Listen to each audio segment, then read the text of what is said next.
tell you something that you should know about me. Raised on a farm. I'm a farm kid. Whoa, applaud that. Thank you. Thank you. Some people don't believe me when I say that, but I can prove that I was raised on a farm because I know where farm fathers go to discipline their children.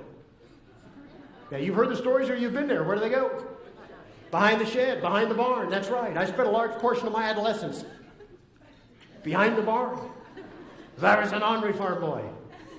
On our farm, if you saw a cat with a tail on it, you knew he was a visitor.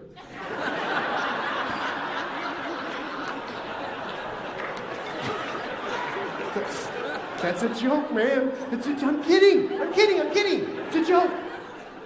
I've already lost this table here. No, I'm kidding. I love cats. I do. They taste like chicken. Anyway, no, that's a joke. That's a joke. Don't write me letters on that one. Let me wrap this up by sharing something with you that came across my desk.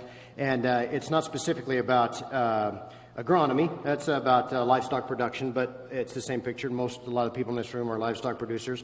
This article is called Factory Farming, and it's printed by the Humane Society of the United States, 2100 I Street Northwest, Washington, D.C. That's Disneyland East. And so... So let me read to you. They use a very technical term. The term they use here is, it's very technical. I hope this does not go over anybody's heads. Pigs. Breeding sows are subjected to even worse privation. It's going to get sad. Tethered in small spaces without even the minimal comfort of straw bedding or a large stall. The sows are so affected by the lack of stimulation that many suffer from obesity. There's something you've never seen right there is a fat sow, I guarantee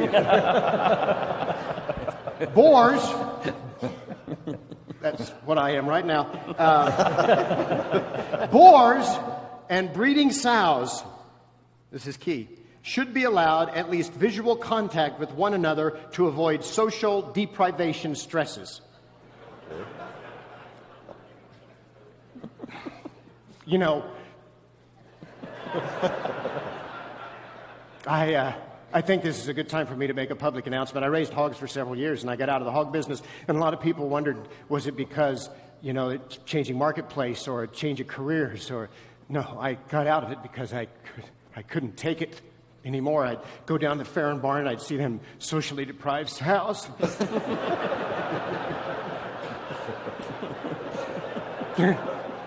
I got into Nashville last night, and the first thing I saw was a sow walking down the street looking for visual contact with a board.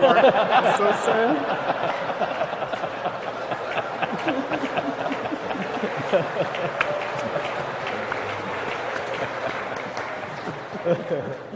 Y'all know I'm kidding, don't you?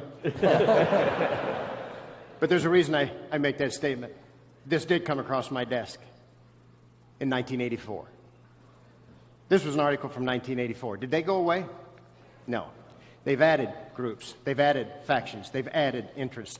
Folks, we got to close this disconnect, or our way of life is going to be threatened by the vision of the uninformed. I sit next to, on a plane, a vegetarian. Now, I'm going to be honest with you. I got nothing against the vegetables. I just have a particular preference. I think my vegetables, I want to feed them to a steer so they become a steak. That's all I'm saying. And I knew we were going to have a debate because I sit down next to her and she was eating a celery stick, a little baggie. And of course, I was racing to the gate, so I had to stop at that 5-star restaurant, Nathan Hot Dogs, and because I like to eat all meats at once in one product.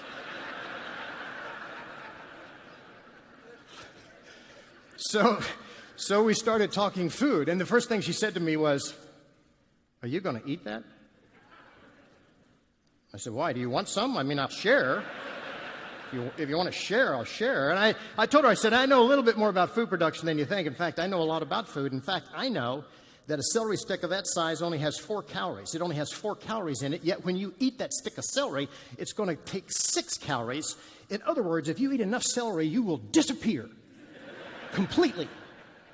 But then we got into this debate, and I'll tell you quite honestly, my reasoning a lot of times in food is a little different than others. For example, let's take one of the basic food groups. chocolate. That is one of the basic food groups, is it not? Now follow my reasoning on this.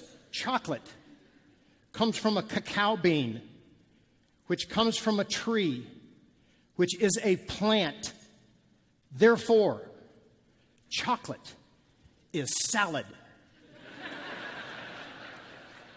Why did I do that? To remind you of something, folks. I want to remind you what's most important. I've asked millions of people that over the course of 40 years in front of tons of people, and I've never gotten an answer like, well, I sold my beans at the top of the market, had a record harvest, my cattle made more money than I ever did, bought a new car. Never once. I've always heard things like when I held my grandkids for the first time, when I watched my son come home from the service, my daughter graduate from college. The reason I'm reminding you of what's most important is that this is when we have to do it. We're going to spend a lot of time in the course of the next few days talking about net farm income and commodity prices, and it's not a pretty picture, and we know that. But don't lose the spirit. Don't lose the optimism. Don't lose the positive nature of agriculture that we've always had. How many times have we been knocked down? 1 million? I don't know. That's why this year in agriculture, when I've seen people with that positive spirit and still have the ability to laugh, I really applaud that, because that's going to enhance your creativity and get us through these tough times. My favorite ad of the year, without a doubt, on Craigslist. This is what the ad said. 38-year-old farmer looking for a wife with a tractor. Please send picture of the tractor. My favorite ad. Folks, I'm not going to be a motivational speaker up here and tell you that all you got to do is just believe in yourself, have the right positive attitude, and commodity prices will rise. That's not what I'm saying. But I'm saying we got to maintain the spirit. Degree in agriculture education, then taught vocational agriculture and FFA for 14 years, and I admire that and I appreciate that, because I too was an ag teacher, except I just taught for 2 years, and that's because I taught them all I knew. Not nearly as smart as this guy. I'm not stupid, I'm just really efficient, is what I'm trying to say. You know, I wasn't kidding, I kid a lot. But I'm real serious on what you did as an ag teacher is critically important. I think there's a lot of people out here that know the importance of an ag instructor and the FFA. Of course, that's my background. My ag teacher was my second mentor. My first mentor was my dad. My second was my ag teacher. He took me under his wing. Actually, kind of had me in a headlock. That was more accurate, I guess. But I sincerely say thank you for the lives that you affected as an ag teacher in this country. I appreciate that. Well, I think we all know that FFA is probably the greatest youth organization in the world. I took the millions of gallons of milk that were produced in this state, and then I thought this question is a weird question, but I have a weird mind. And I thought, how big would the cow have been if you got all that milk in one milking? One! It's a big cow. Huge.